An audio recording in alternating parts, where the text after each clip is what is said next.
کو اسی طرح سے دھمکایا جاتا رہا ہے، پاکستان کی خدمات، پاکستان کی قربانیاں، پاکستان کا وہ رول. ہم دے رہے ہیں نا جی جی پلیز. خوددار قومیں اس کو نہیں لیتی. ہم روٹین میں اس لیے لے رہے ہیں کہ ہم شروع سے ہی عادی ہیں اپنے گلے میں پٹھا ڈال کے بیٹھے ہوئے ہم لوگ. ہم اس روٹین میں لے رہے ہیں. خوددار قومیں اس روٹین میں نہیں لیتی. اچھا. کسی کی جرت نہیں ہے کسی کو جا کر کسی اور ملک کو جا کر ایسی کوئی بات کرے جو وہ ملک کو پسند نہ کرے. اور ڈپلومیٹک لینگویجز میں اس میں جن نوانسز کو بہت اسٹرانگلی اس کو ریٹ کیا جاتا ہے. اس کو ہم بھی کچھ دشت میں ہمارے بھی سیاحی گزری ہوئی ہے. ہم بھی تھوڑا بہت جانتے ہیں حالات کیسے ہوتے کیسے نہیں ہوتے. دیکھیے اس ایشو بڑا مختلف ہے. بڑا ایشو سمجھنے کی ضرورت ہے. ایشو یہ ہے اس وقت کہ امریکہ اس خطے سے تقریباً آؤٹ ہو چکا ہوا ہے.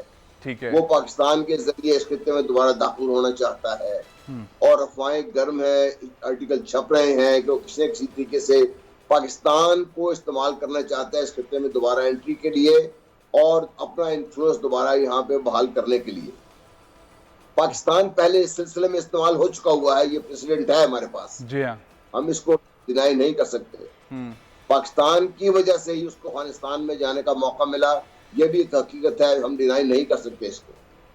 لیکن آج بیکاز آف دی چینج جو مختلف حالات ہیں اسی وجہ سے اور پاکستان کے جو بڑھتے ہوئے تعلقات ہیں چین کے ساتھ خاص طور پہ بیلٹ اینڈ روڈ انیشیٹو کے بعد اور اب جو پاکستان روس کے ساتھ کھلا اپنے تعلقات کی بہتری کی طرف جا رہا ہے یہ امریکہ بہادر کو پسند نہیں ہے.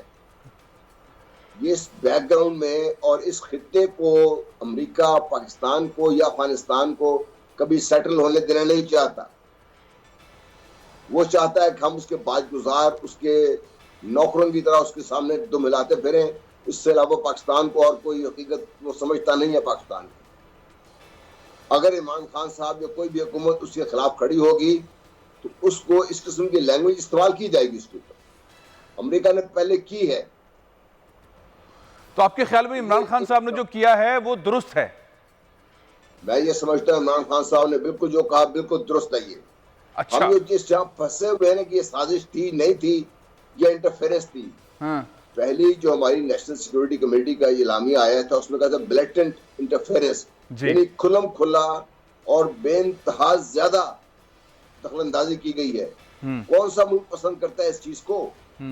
دخل اندازی کا یا اوپن انٹرفیرنس کا موقع تو اس کے بعد نہیں آتا ہے. پہلے تو سب معاملات تیار ہیں.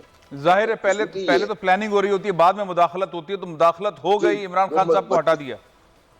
جی بدقسمتی یہ ہے کہ ہمارے ہاں تو وہ عناصر موجود ہیں جو ذرا سی ایک انکریجمنٹ پہ شروع ہو جاتے ہیں. چاہے وہ اسٹیٹ آف پاکستان کے خلاف ہو فوج کے خلاف ہو آپ کے کسی بھی جو پاکستان کی ایک پالیسی ہے جو مغربی دنیا کو پسند نہیں ہے اس کے خلاف بولنے کے لیے آپ کے یہاں لوگ ہر دفعہ موجود رہتے ہیں. یہاں پہ کچھ تو جینوئنلی اس کو فیل کرتے ہیں یہ غلط ہے لیکن بہت سارے ایسے لوگ ہیں جو صرف اس لیے بولتے ہیں کہ ان کو تنخواہ ملتی ہے اس بات کی بولنے کی. پھر یہاں تو موجود ہیں لوگ اس بات کے استعمال ہونے کے لیے. اور وہ دیکھیے مداخلت کرنے کا طریقہ یہ نہیں ہوتا کہ وہ گن لے کے پہنچ جاتی ساری دنیا پہ. آپ امریکہ نے تقریباً 80-85 ملکوں میں یہ رجیم چینج کیا ہے پچھلے دنوں میں. جی اس کے طریقے مختلف ہیں.